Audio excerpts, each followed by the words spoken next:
लगा के आग दौलत में हमने ये शौक पाले हैं, कोई पूछे तो कह देना हम बागेश्वर वाले हैं। नमस्कार दोस्तों, आप सभी का स्वागत है हिंदू एक आस्था यूट्यूब चैनल पे। चैनल को सब्सक्राइब करिए और नोटिफिकेशन बेल दबाइए।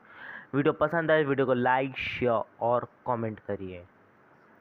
सत्य ही सनातन है और सनातन ही सत्य है, इसमें कोई दो राय नहीं कि दुनिया का एकमात्र पवित्र धर्म, दुनिया का एकमात्र धर्म सनातन धर्म और इसके काफ़ी अनुयायी भी हैं। इस धर्म में गाय को भी माँ का दर्जा है और नदियों को भी।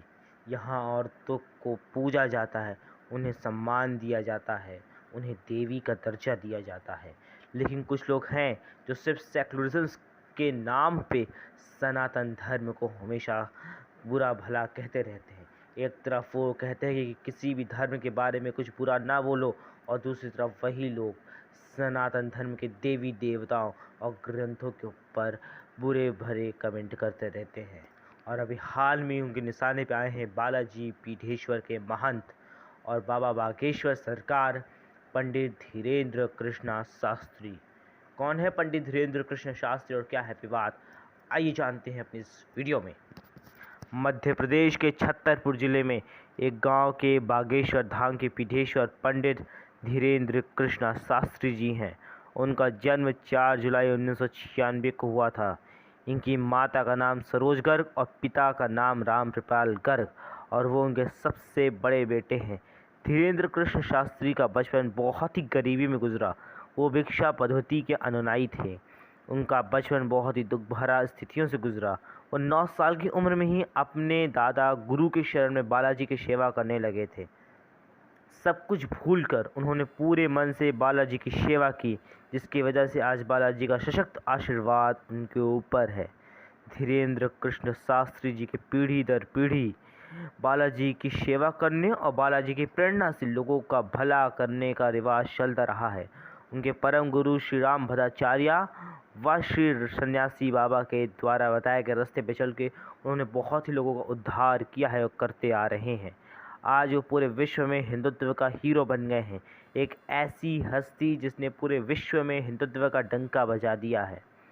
एक ऐसे कथावाचक जिनकी कथाएं पूरे विश्व में प्रख्यात हो गई हैं, जिनकी कथाओं का आयोजन ब्रिटेन, लंदन जैसे अन्य कई जगहों पे किया जा रहा है। इनकी लोकप्रियता दिन प्रतिदिन बढ़ती जा रही है।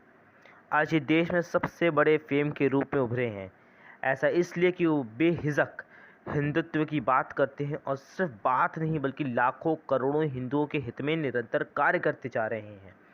इनको विवाद में भी लाया गया और सबसे पहला विवाद बना धीरेन्द्र कृष्ण शास्त्री जी के दरबार का, एक समय से जिसको दिव्य दरबार कहा जाता है, जहां धीरेन्द्र कृष्ण शास्त्री बालाजी की प्रेरणा से भक्तों की समस्या का समाधान करते हैं। उनके अनुसार बालाजी की प्रेरणा से वो लोगों को बुलाते हैं और उनको बिना सुने बिना बात किए वो उनकी समस्या को एक पर्चे पर लिखते हैं और उसका समाधान बताते हैं। ऐसे ही एक कथा हुई नागपुर में चल रही कथा के दौरान दिव्य दरबार का ऑल इंडिया अंधश्रद्धा निर्मल समिति के श्याम मानव द्वारा दिया गया एक चैलेंज।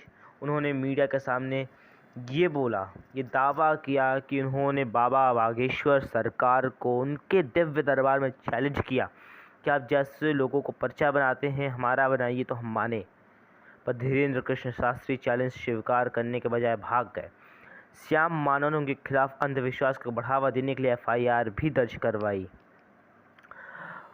और उन्होंने FIR में अंधश्रद्धा को बढ़ावा देने के लिए बाबा बागेश्वर सरकार के ऊपर जमकर हमला भी बोला। पर बाबा बागेश्वर सरकार पंडित धीरेन्द्र कृष्ण शास्त्री जी के अनुसार उनका जाना पहले से तय था। उनके श्याम मानव के चैलेंज के बारे में पता ही नहीं था। उनके पास ऐसी कोई भी चिट्ठी नहीं आई थी और ना ही कोई ओपन चैलेंज। और यहाँ तक कि पंडित धीरेन्द्र कृष्ण शास्त्री जी ने बताया कि उनकी कथा 7 दिन की होती है, इसमें 2 दिन का दिव्य दरबार होता है और श्याम मानव ने वहाँ कोई चैलेंज नहीं दिया। और फिर नागपुर की पुलिस ने भी धीरेन्द्र कृष्ण शास्त्री के खिलाफ FIR दर्ज करने से मना कर दिया। नागपुर पुलिस का कहना है कि धीरेन्द्र कृष्ण शास्त्री जी ने नागपुर में आयोजित कथा में कोई अंधविश्वास फैलाने का काम नहीं किया।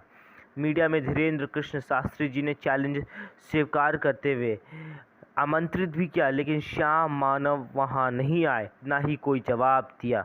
देश की तमाम नेशनल मीडिया बागेश्वर धाम सरकार की कथा रायपुर में पहुंची उनकी असलियत दिखाने के लिए, लेकिन उनको हासिल कुछ भी नहीं हुआ, बल्कि धीरेन्द्र कृष्ण शास्त्री बन के उभरे हिंदुत्व के नायक। धीरेन्द्र कृष्ण शास्त्री जी की कथा दुनिया की एकमात्र ऐसी कथा बनी जिसमें देश के तमाम नेशनल न्यूज़ चैनल्स पहुंचा और उनके सामने नतमस्तक हुआ और धीरेन्द्र कृष्ण शास्त्री हिंदुत्व के रक्षक के रूप में उभरे। उन्होंने बेहिचक बिना किसी डर के दहाड़ कर सनातन धर्म की बात की। कि सारा विवाद पंडित धीरेन्द्र कृष्ण शास्त्री और बागेश्वर धाम को इसलिए घसीटा गया क्योंकि पंडित धीरेन्द्र कृष्ण शास्त्री ने 250 से भी ज़्यादा हिंदू, जिसने हिंदू धर्म को छोड़ करके ईसाई धर्म अपनाया था, उनको वापस से धर्म वापसी करवाई, घर वापसी करवाई और इसीलिए लोग उनसे चल रहे हैं। बाबा बागेश्वर सरकार के मंच पे उन सभी हिंदुओं ने अपनी धर्म की वापसी की, वापस से हिंदू बने और एक मुस्लिम महिला ने तो हिंदू धर्म को अपनाया ही नहीं बल्कि बाबा बागेश्वर धाम को उन्होंने रक्षा सूत्र बांधा और आशीर्वाद भी लिया, जिसकी वजह से इतना विवाद बना। लेकिन आज भी बागेश्वर सरकार कहते हैं कि धर्म सनातन था, है और रहेगा, बाकी सब पंथ हैं, धर्म तो सनातन ही है। उनकी सोच भारत को हिंदू राष्ट्र बनाने की है। इस देश में सेकुलरिज्म की बात तो हर कोई करता है, लेकिन क्या सेकुलरवाद हर किसी को बर्दाश्त है? किसी धर्म के खिलाफ बोलो तो सर कलम करने की बात आ जाती है, तलवारें उड़ जाती हैं। मौलवी या पादरी चमत्कारी हो सकते हैं तो हिंदू संत क्यों नहीं? एक क्रिश्चियन फादर अपने हाथ दिखा के एक बार में तमाम लोगों को ठीक कर सकता है, तो हिंदुत्व के सरकार धीरेन्द्र कृष्ण शास्त्री जी बागेश्वर धाम में भगवान राम का नाम लेकर क्यों नहीं कर सकते? कहीं पे लालच दे के धर्म परिवर्तन किया जाता है। धीरेन्द्र कृष्ण शास्त्री का धर्म वापसी कराना कैसे गलत हो सकता है? क्योंकि इस देश में सेकुलरिज्म है जो केवल और केवल हिंदुओं के ऊपर लागू होता है। और सत्य तो यह है कि इस देश का धर्म उसी दिन तय हो गया था जिस दिन इस देश के 2 टुकड़े हुए थे, धर्म के आधार पे हुए थे। पाकिस्तान अगर इस्लामिक राष्ट्र है तो भारत, हिंदुस्तान हिंदू राष्ट्र क्यों नहीं? पंडित धीरेन्द्र कृष्ण शास्त्री जी कहते हैं कि वो कोई चमत्कार नहीं कहते, वो कहते हैं कि बालाजी की सेवा करते हैं और बालाजी की ही वो सेवक हैं और बालाजी की प्रेरणा से वो और अच्छे काम करते रहते हैं। वहाँ अन्नपूर्णा भंडारा का आयोजन किया जाता है, शिवरात्रि के पावन पर्व पे कन्याओं का विवाह किया जाता है और उन्हें श्रीमद् भगवद गीता और श्री रामचरितमानस दिया जाता है। उनके धर्म पर किसी भी प्रकार का पैसा नहीं लगता। यह आरोप ही गलत है कि बाबा ढोंगी या लालची हैं। वो हमेशा से निःशुल्क सेवा करते हैं। इस देश में धर्म का प्रचार प्रसार करने का अधिकार तो हमारे संविधान ने हमको दे के रखा है, तो हिंदू धर्म के प्रचार और प्रसार से किसी को दिक्कत क्यों है? आज धीरेन्द्र कृष्ण शास्त्री जैसे लोगों की ज़रूरत है।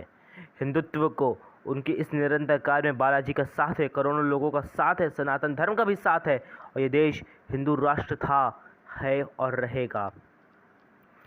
धीरेन्द्र कृष्ण शास्त्री जी सनातन धर्म की एक सच्चे सिपाही को देखो, लिख रही धर्म की जो नई गाथा को देखो, गौर से वो स्याही तो देखो। मिटने वाले मिट गए, मिटने वाले मिट गए, जो मिटा ना सके वो ही है सनातन धर्म। आज चारों तरफ हो रही सनातन धर्म की वाहवाही को देखो। और अंत में तो मैं यही कहूँगा कि पंडित धीरेन्द्र कृष्ण शास्त्री जैसे लोग जो हिंदू राष्ट्र की मांग करते हैं, सभी सनातनियों को उनके साथ खड़े हो जाना चाहिए। वो नहीं कहते कि हमें आंदोलन करके इसको हासिल करना है, वो कहते हैं सरकार इस पर फैसला लेगी, जनमत और बहुमत से भारत हिंदू राष्ट्र बनेगा, किसी के आंदोलन से नहीं। अगर पाकिस्तान इस्लामिक राष्ट्र है तो भारत हिंदू राष्ट्र होगा। और जो कहते हैं कि बांटने की राजनीति करने वाले सत्ताधारी इस समय हैं, उनको ये कोई बता दे कि धर्म के आधार पर देश का विभाजन करने वाले कोई और नहीं, चाचा नेहरू थे। और इस देश को हिंदू राष्ट्र से बनने से रोकना और सेकुलरिज्म वर्ल्ड ऐड करना, संविधान की धज्जियां उड़ा के ये काम किया गया था इंदिरा गांधी के द्वारा। तो सेकुलरिज्म वर्ल्ड ही अनकॉन्स्टिट्यूशन है, तो इस देश में सेकुलरवाद कैसे आप अपना सकते हैं? और खुद हमारे कॉन्स्टिट्यूशन के father of constitution of India doctor BR Ambedkar ने सेकुलरिज्म वर्ल्ड ऐड नहीं किया था। वो सेकुलरिज्म के और सेकुलरिज्म के खिलाफ रहते थे। उनका मानना था कि धर्मनिरपेक्ष रह के आप कुछ हासिल नहीं कर सकते हो। संविधान की ध्वजा उड़ा के इस देश पे सेकुलर वर्ल्ड ऐड किया गया है।